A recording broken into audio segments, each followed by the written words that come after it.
Black colour ಒಂದು vehicle. ಹೌದು, ಇದು ಕೂಡ ಕಪ್ಪೆ ಕಪ್ಪೆ ಹಕ್ಕಿ ಕಪ್ಪೆ ಹೋಟೆಲ್ ಕೊಟ್ಟಿದ್ದಾರೆ ನಮಗೆ ಒಂದು ಕಟ್ಟಿಲಲ್ಲಿ ಸಹ 5 ವೆರೈಟಿ ಹೋಗುತ್ತುಂಟು. ಒಂದೊಂದು ಮಲ್ಪ ನಿಂಚಾವು ಒಂಜಿ ಅವೇ ಬಣ್ಣ ಎಂಕುಲು ಕಾರಡ ಪಾತೆರ್ನು ಅವು ಈಗ ಆತ ಒಂದು ಬೋರ್ಡ್ ಒಂದು ಕಮಿಟ್ಮೆಂಟ್ ಅಡೆಗೆ ಉಂಟು ಅದಕ್ಕ ಇಂಚೆ ತುಲೆ ಒಂದೊಂದು ತಾಂಕೋದನ್ನೇ ಹೀಗೆ ಸಾಕುದು ದೊಡ್ಡ ಕಷ್ಟ. ಹೌದಪ್ಪ ಮಕ್ಕಳು ನೀವು ನೋಡಿ ಅದನ್ನು ಅಷ್ಟನ್ನು ಬಿಟ್ಟರೆ ಅವರ ಹತ್ರ ಒಂದು ತಳಿಯನ್ನಷ್ಟಾಗ್ತದೆ. ಇದು ಈಗ ನೋಡಿ ಒಂದು 25 ಉಂಟು, ಇಲ್ಲಿ 35 ತನಕ ಇದೆ. ಹೊಲ್ತಾವು ರಾಂಚಿಪುರ, ಛತ್ತೀಸ್ಗಢ, ಪಶ್ಚಿಮ ಬಂಗಾಳ ಕಡೆ ಪತ್ತೊಂದು ಕುಡಿ ಕುಡಿ ಕೊಡಿ ಕೊಡಿ ಕೊಡಲಿ ಕೊಡಿ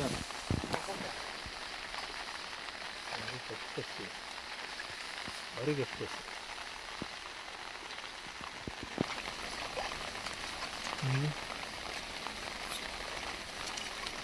ಕೂಡ ನಟ್ಟಿಗಾಯ್ತಾ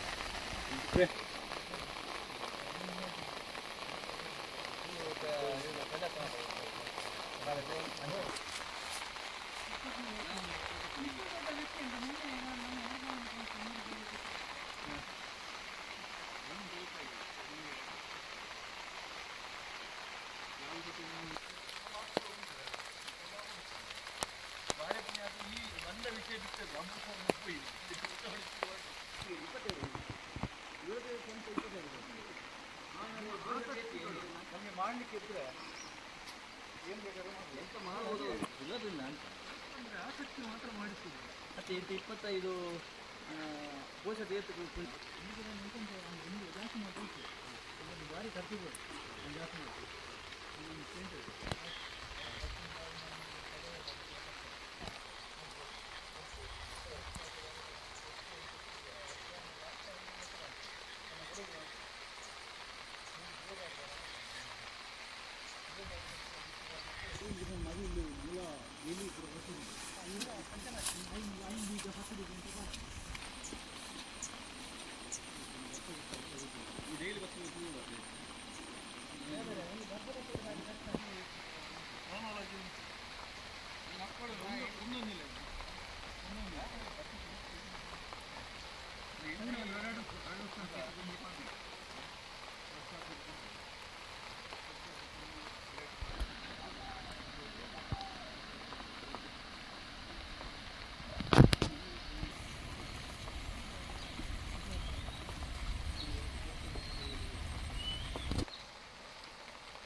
ಕಟ್ಟಲ್ಲ ಅದೇ ಕಟ್ಟಲು ಕಲುತ್ತಾರೆ ಆಮೇಲೆ ಬೇಕು ನಿಂತು ಬಿಡಿ ಒಂದು ಅವು ಒಂದು ಮಾತ್ರ ಬಚ್ಚನ ಕಪ್ಪ ಅವ್ರು ನಡುಕೊಂಡು ಕೆಲವೊಂದು ಬಾರ್ಲ ಕಪ್ಪೆ ನಡುಕು ಬಂದು ಅದು ಅದು ಹೋದ ಮಾತ್ರ ಮಾಡ್ತಲ್ಲ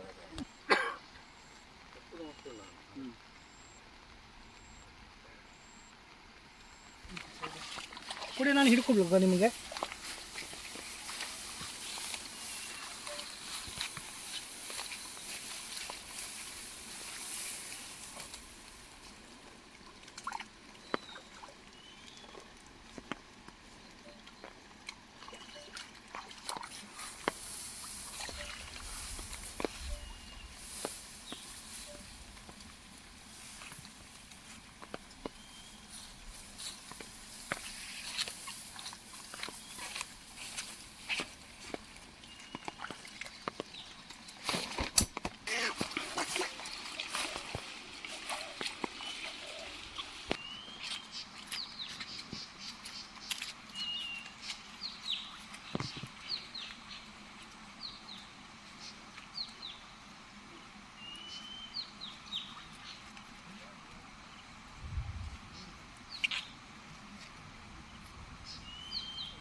ಕೊಡಕಂತ ಕೊಡಕಂದ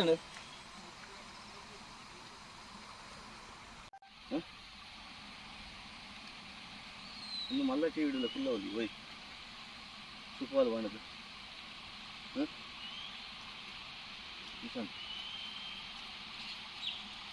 ಸುಪ್ಪಲ್ಲಿ ಮದುವೆ ಆಯ್ತಾ ಮೊನ್ನೆ?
ಇದು ಯಾವಾಗ ಆಗ್ತದೆ ಅಂತ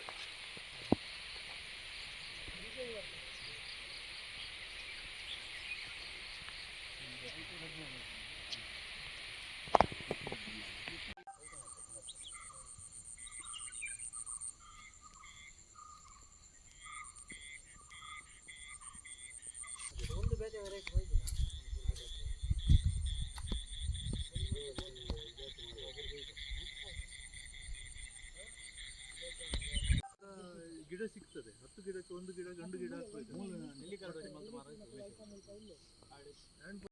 ದೇಶದಲ್ಲಿ ಮಾಡಿಲ್ಲ ಅಂತ ಈ ಮಟ್ಟದಲ್ಲಿ ಅದು ಹಾಗಾಗಿ ನಾವು ಇಲ್ಲಿ ಬಂದಿದ್ದೇವೆ. ಅವತ್ತು 500 ತಲೆಗಳಲ್ಲಿ ಅದು ನಮ್ಮೊಂದು ನಂಬಲಿಕ್ಕಾಗತ್ತೆ. ಇದು ಅದು ಬಿದ್ದದ್ದು ಇಲ್ಲಿ ಅಲ್ಲ ತೋಟದಲ್ಲಿ ಯಾರೇನು ಲೆಕ್ಕ ಮಾಡಲ್ಲ. ಇವತ್ತು ಆ ರೀತಿ ಎಲ್ಲ ಮನೆಗೆ ಹೋಗಿ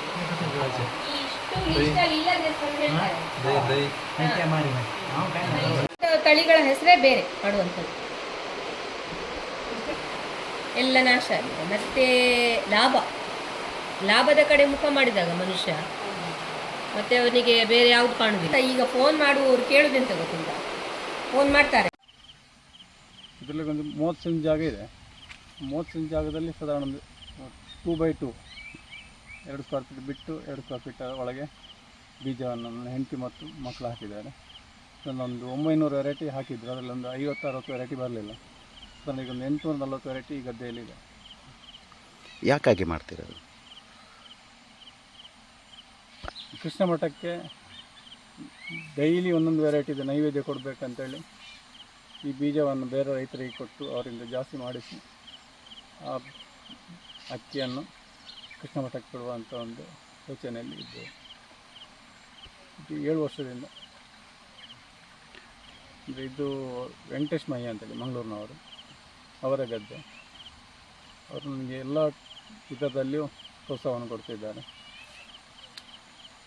ಮತ್ತು ಬೀಜವನ್ನು ನನ್ನ ಹೆಂಡತಿ ಕಲೆಕ್ಟ್ ಮಾಡಿರುವಂಥದ್ದು. ಸತ್ಯನಾರಾಯಣ ಬಳ್ಳೇರಿ ಅಂತೇಳಿದ್ದಾರೆ ಕಾಸರಗೋಡಿನಲ್ಲಿ, ಅವರಿಂದೊಂದು 200 ಚಿಲ್ಲರೆ ವೆರೈಟಿ, 300 ಚಿಲ್ಲರೆ ಅವರಿಂದ. ಮತ್ತು ಮೈಸೂರಿಂದ ಒಂದು ಯೂನಿವರ್ಸಿಟಿಯಿಂದ ಒಂದು 200 ಚಿಲ್ಲರೆ. ಮತ್ತು ಶಿವಮೊಗ್ಗದಲ್ಲಿ ಕುಮಾರ್ ಅಂತೇಳಿದ್ದಾರೆ, ಅವರಲ್ಲಿ ಒಂದು 200 ಚಿಲ್ಲರೆ ವೆರೈಟಿ. ಹಾಗೆ ಬೇರೆ ಬೇರೆ ಕಡೆಯಿಂದ 800-900 ವೆರೈಟಿ ಒಟ್ಟು ಮಾಡಿದ್ದು. ಅದನ್ನು ಈ ಸಾರಿ ಈ ಗದ್ದೆಯಲ್ಲಿ ಹಾಕಿದ್ದಾರೆ.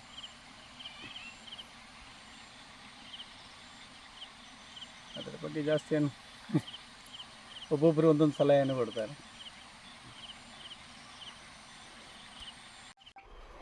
ನಾವು ಕಾರ್ಕಳದ ಸಾಣೂರು ಹತ್ತಿರ ಮುರತಂಗಡಿಯಲ್ಲಿ ವಾಸವಾಗಿದ್ದೇವೆ.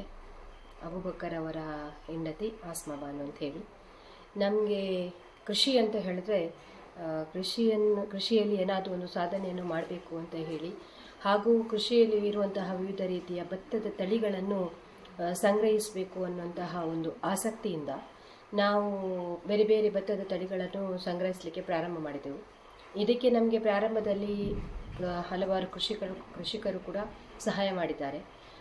ಪ್ರಾರಂಭದಲ್ಲಿ ಕಾರ್ಕಳದ ಪೇಟೆಯಲ್ಲಿ ಸುಬ್ರಾಯಬೆಟ್ಟು ಇಲ್ಲಿರುವಂತಹ ಜಾಗದಲ್ಲಿ ನಾವು 105 ಭತ್ತದ ತಳಿಗಳನ್ನು ಮಾಡಿದೆವು. ಬಹಳಷ್ಟು ಕಷ್ಟ ಆಯಿತು ಮಾಡುವಾಗ. ಅಂದರೆ ನಮಗೆ ಎಷ್ಟು ಪ್ರಮಾಣದಲ್ಲಿ ಮಾಡಬೇಕು, ಹೇಗೆ ಮಾಡಬೇಕು ಅನ್ನುವಂತಹ ಒಂದು ಐಡಿಯಾ ಕೂಡ ಇರಲಿಲ್ಲ. ಅದರ ನಂತರ ನಾವು ಮುಂದಿನದಾಗಿ 200 ಭತ್ತದ ತಳಿಗಳನ್ನು ಸಂಗ್ರಹಿಸುವಲ್ಲಿ ಸಫಲರಾಗಿದ್ದೆವು. ಇದು ಹೇಳಬೇಕಂದ್ರೆ ಪ್ರಾರಂಭದಲ್ಲಿ ನನ್ನ ಪತಿಯವರು ಪ್ರಾರಂಭ ಮಾಡಿದ್ದು. ಅವರು 105 ಭತ್ತದ ತಳಿಗಳನ್ನು ಮಾಡುವಾಗ ಸಾಕಷ್ಟು ನಷ್ಟವನ್ನು ಕೂಡ ಅನುಭವಿಸಿದರು. ಹಾಗೆ 200 ತಳಿಗಳನ್ನು ಗ್ರೋ ಬ್ಯಾಗ್ನಲ್ಲಿ ಮಾಡುವ, ಇದರಿಂದ ನಮಗೆ ಖರ್ಚು ಕಡಿಮೆ ಬರ್ತದೆ ಅಂಥೇಳಿ ಗ್ರೋ ಬ್ಯಾಗ್ನಲ್ಲಿ 200 ಭತ್ತದ ತಳಿಗಳನ್ನು ಬಾರಾಡಿ ಹತ್ತಿರ ಇರುವಂತಹ ವೆಂಕಟೇಶ್ಮಯ್ಯ ಅವರು ನಮಗೆ ಜಾಗವನ್ನು ಮಾಡಿಕೊಟ್ಟರು. ಅಲ್ಲಿ ನಾವು ಮಾಡಲಿಕ್ಕೆ ಪ್ರಾರಂಭ ಮಾಡಿದೆವು. ಆದರೆ ಆ 200 ಭತ್ತದ ತಳಿಗಳು ಕೂಡ ಪಕ್ಷಿಗಳು, ನವಿಲು, ಹೀಗೆ ಬೇರೆ ಬೇರೆ ರೀತಿಯಲ್ಲಿ ಎಲ್ಲ ತಳಿಗಳೆಲ್ಲ ಹಾಳಾಗುವಾಗ ಇವರು ಕೂಡ ಇವರಿಗೂ ಹೋಟೆಲಿಗೆ ಹೋಗುವ ಕಾರಣ, ಹೋಟೆಲ್ ಮ್ಯಾನೇಜರ್ ಆಗಿರುವ ಕಾರಣ ಇವರಿಗೆ ಅದನ್ನೆಲ್ಲ ಮಾಡಲಿಕ್ಕೆ ಕೂಡ ಸಮಯ ಇರುವುದಿಲ್ಲ. ಹೆಚ್ಚಿನ ಸಮಯವನ್ನು ಅಲ್ಲಿಯೇ ಹೋಟೆಲಿಗೆ ಕೊಡಬೇಕಾಗ್ತದೆ. ಅದಕ್ಕೆ ಅವರು ತುಂಬ ಅಪ್ಸೆಟ್ ಆಗಿ ನಾನು ಇನ್ನು ಮುಂದೆ ಇದನ್ನು ಮಾಡೋದಿಲ್ಲ ಅಂತ ಹೇಳಿ ಡಿಸೈಡ್ ಮಾಡಿದರು. ಆದರೆ ನನಗೆ ಮಾತ್ರ ಇವರಿಗೆ ಇದನ್ನು ಪ್ರಾರಂಭ ಮಾಡಿರುವಂತಹ ಒಂದು ಪ್ರಕ್ರಿಯೆಯನ್ನು ಅರ್ಥದಲ್ಲಿ ನಿಲ್ಲಿಸುವುದು ಸರಿಯಲ್ಲ ಅಂತ ಹೇಳಿ ಅನಿಸಿತ್ತು. ಹಾಗೆ ಮುಂದೆ ಇದನ್ನು ನಾನು ಮತ್ತು ನನ್ನ ಮಕ್ಕಳು ಮುಂದುವರಿಸಿಕೊಂಡು ಹೋದೆವು.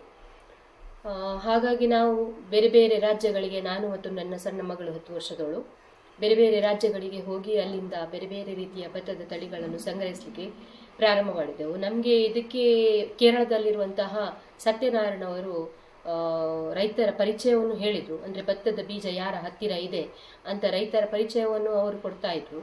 ಹಾಗೆ ನಾವು ಅವರಲ್ಲಿಗೆ ವಿಸಿಟ್ ಮಾಡ್ತಾ ಇದ್ದೆವು. ಕೇರಳ ಆಗಲಿ, ತಮಿಳ್ನಾಡು ಆಗಲಿ, ಹಾಗೆ ಛತ್ತೀಸ್ಗಢ ಆಗಲಿ, ಅಲ್ಲಿಗೆಲ್ಲ. ಶರವನ್ ಅಂತ ಹೇಳಿ ತಮಿಳ್ನಾಡಿನಲ್ಲಿ ಒಬ್ಬರು ಮಾಡ್ತಾ ಇದ್ದಾರೆ. ಅವ್ರದ್ದು ತಮಿಳ್ನಾಡು, ನಾವು ತಿರ್ಚಿಗೆ ಹೋದರೆ ಅಲ್ಲಿಂದ ತುಂಬ ಅಲ್ಲಿಂದಲೂ 5 ಗಂಟೆ ಜರ್ನಿ ಇದೆ. ಆ ಕರ್ಪಕುಲಂ ಅನ್ನುವಂತಹ ಊರು ಸಿಗ್ತದೆ. ಅಲ್ಲಿ ಹೋದರೆ ಅಲ್ಲಿ ಅವರು ಕೂಡ ನಮಗೆ ಸಾಧಾರಣ 140 ಅಷ್ಟು ಭತ್ತದ ತಳಿಗಳನ್ನು ಕೊಟ್ಟಿದ್ದಾರೆ. ಆದರೆ ಹೋಗುದು ಬರೋದು ಖರ್ಚು ಅದು ಇದು ಅಂತೇಳಿ ತುಂಬ ಕಷ್ಟಪಟ್ಟಿದ್ದೇವೆ. ಯಾಕೆಂದರೆ ಸಣ್ಣ ಮಗಳನ್ನು ಕರ್ಕೊಂಡು ಹೋಗೋದು ಅಷ್ಟು ಸುಲಭದ ಮಾತಲ್ಲ. ಹಾಗೆಯೇ ನಾವು ಅದರ ನಂತರದ್ದು ನಮ್ಮದು ಪ್ರಯಾಣ ಮಹಾರಾಷ್ಟ್ರಕ್ಕೆ ಆಗಿತ್ತು. ಮಹಾರಾಷ್ಟ್ರದಲ್ಲಿರುವಂತಹ ಸಂಜಯ್ ಅವರದ್ದು ಪರಿಚಯ ಆಗಿತ್ತು. ಅವರು ಒಂದು ಮೈಸೂರಿನಲ್ಲಿ ನಡೆದಂತಹ ಬೀಜ ಮೇಳದಲ್ಲಿ ಅವರು ಸಿಕ್ಕಿದ್ರು. ಅವರ ಹತ್ರ ಬೇರೆ ಬೇರೆ ರೀತಿಯ ಭತ್ತದ ತಳಿಗಳಿವೆ ಅಂತ ಹೇಳುವಾಗ ಅವರನ್ನು ಮೀಟ್ ಆಗಿ ಅಲ್ಲಿಂದ ಭತ್ತದ ತಳಿಗಳನ್ನು ಸಂಗ್ರಹಿಸಬೇಕು ಅಂತ ಹೇಳಿ ಮನಸ್ಸು ಮಾಡಿ ಅವರ ಕಡೆಯಿಂದ ಕೂಡ ನಾವು ಹಲವಾರು ಭತ್ತದ ತಳಿಗಳನ್ನು ಸಂಗ್ರಹಿಸಿದೆವು. ಹಾಗೆ 500ರಷ್ಟು ಭತ್ತದ ತಳಿಗಳನ್ನು ಕಳೆದ ವರ್ಷ ಮಾಡುವಲ್ಲಿ ಸಫಲರಾದೆವು.